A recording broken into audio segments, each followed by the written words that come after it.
اور 10ویں اور آخری شک یہ ہے کہ جس ملک ہندوستان میں رہتے ہیں اس ملک کے ساتھ وفاداری کریں، اور ملک کے خلاف جو بھی تحریک اٹھے یا ملک کے خلاف کوئی بھی بندہ اٹھے، آپ کو اس کا سپورٹ نہیں کرنا ہے، اس کا ساتھ نہیں دینا ہے، کیونکہ یہ ملک ہندوستان ہمارا ہے، اور یہ ہندوستان کے ساتھ وفاداری کرنا یہ ہمارے بزرگوں کی تعلیمات ہے۔ کیونکہ اس ہندوستان میں کسی کی عمارت ہوگی، کسی کی دکان ہوگی، کسی کا مکان ہوگا، ہندوستان میں ہمارا غریب نواز ہے، ہندوستان میں ہمارا نظام الدین ہے، ہندوستان میں ہمارا صابر کلیر ہے، ہندوستان میں مخدوم سمنا ہے۔ جو ہندوستان سے بغاوت کرے گا وہ ملک سے بغاوت بعد میں ہوگی، پہلے غریب نواز کے ساتھ بغاوت ہوگی۔ اس لیے اپنے ملک کے ساتھ کبھی بغاوت کا تصور نہیں کرنا۔ کوئی تحریک اٹھے، کوئی فرد اٹھے، اگر وہ ہمارے ملک کے خلاف اٹھتا ہے ہم اس کو جوتے کی نوک پہ مار دیں، اور ملک کے ساتھ ویسے ہی وفا کریں جیسے فضلیہ خیر آبادی نے کی تھی، ملک کے ساتھ ویسے ہی وفا کرے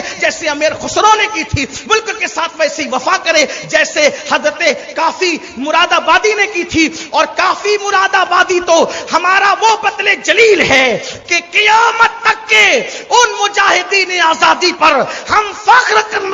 تصور کرتے رہیں گے، ہم فخر محسوس کرتے رہیں گے کہ الحمدللہ ملک کے لیے سب سے پہلے اگر کسی نے جہاد کا فتویٰ دیا ہے انگریزوں کے خلاف تو وہ کوئی اور نہیں تھا، وہ سلسلہ چشتیہ کا ہمارا بطل جلیل حضرت فضلیہ خیر آبادی کی ذات تھی۔ اور کافی مراد آبادی کو جب پھانسی دی گئی تو لوگوں نے پوچھا تھا، کافی انگریزوں نے پوچھا تھا تمہاری آخری خواہش کیا ہے؟ تو کافی نے کہا تھا 2 رکعت پڑھ کے ایک نعت لکھنا چاہتا ہوں اور نبی سے ملاقات کرنا چاہتا ہوں، اسی پہ بات آج مکمل ہوتی ہے۔ اور کافی نے نعت کہی تھی، اس سے کافی کا عقیدہ پتہ چلتا ہے، کوئی گل باقی رہے گا نہ چمن رہ جائے گا، کوئی گل باقی رہے گا نہ چمن رہ جائے گا، بس رسول اللہ کا دین حسن رہ جائے گا۔ اطلس و کم خواب کی پوشاک پہ نازا نہ ہو، اطلس و کم خواب کی پوشاک پہ نازا نہ ہو، اس تنے بے جان پہ خاکی کفن رہ جائے گا۔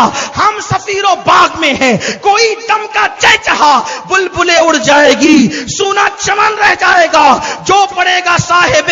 لولاک پر ہر دم درود، جو پڑے گا صاحب لولاک پہ ہمدرد ہر دم درود، آگ سے محفوظ اس کا تن بدن رہ جائے گا، آگ سے محفوظ اس کا تن بدن رہ